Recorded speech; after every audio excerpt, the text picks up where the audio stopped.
নমস্কার বন্ধুরা, আজকে আমি আম গুড়ের একটা নতুন রেসিপি নিয়ে এসেছি। তো চলুন বানাই।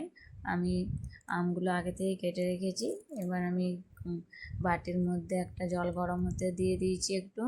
এবার আমগুলো আমি ঢেলে দিয়েছি। আমগুলো 5 মিনিট সিদ্ধ করতে হবে।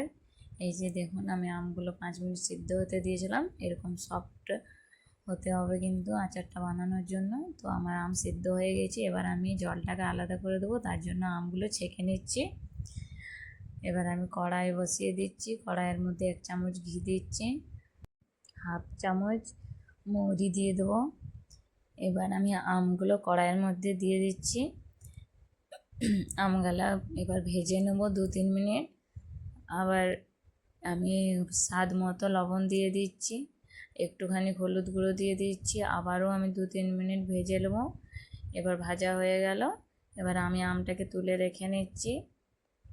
আবারও আমি কড়াইটা চাপিয়ে দিচ্ছি। এবার আমি কড়াইয়ের মধ্যে গুড় দিয়ে দিচ্ছি। গুড়টা গলার জন্য আমি গুড়ের মধ্যে 2 চামচ জল দিয়ে দেবো। আমি 500 গ্রাম আমের জন্য 250 গ্রাম গুড় নিয়েছি। এবার গুড়টা আমার একটু গলে গিয়েছে। এবার আমি আমগুলো দিয়ে দেবো।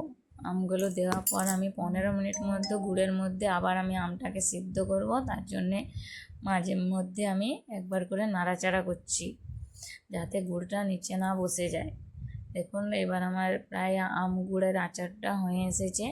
এবার আমি গ্যাসটাকে বন্ধ করে দেবো আর কড়াইটা নামিয়ে নেব। এবার দেখুন, আমি আমটা একটা বাটির মধ্যে তুলে দেখাচ্ছি। আপনারা বাড়িতে এই আচারটা ট্রাই করবেন, রুটি পরোটার সঙ্গে খুবই ভালো লাগে। আপনারা বানিয়ে আমাকে জানাবেন অবশ্যই যে কেমন লেগেছে আপনাদের। আর ভালো লাগলে আমার চ্যানেলটাকে সাবস্ক্রাইব করে নেবেন আর লাইক কমেন্ট করতে ভুলবেন না।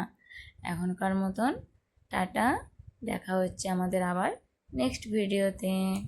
Bye bye.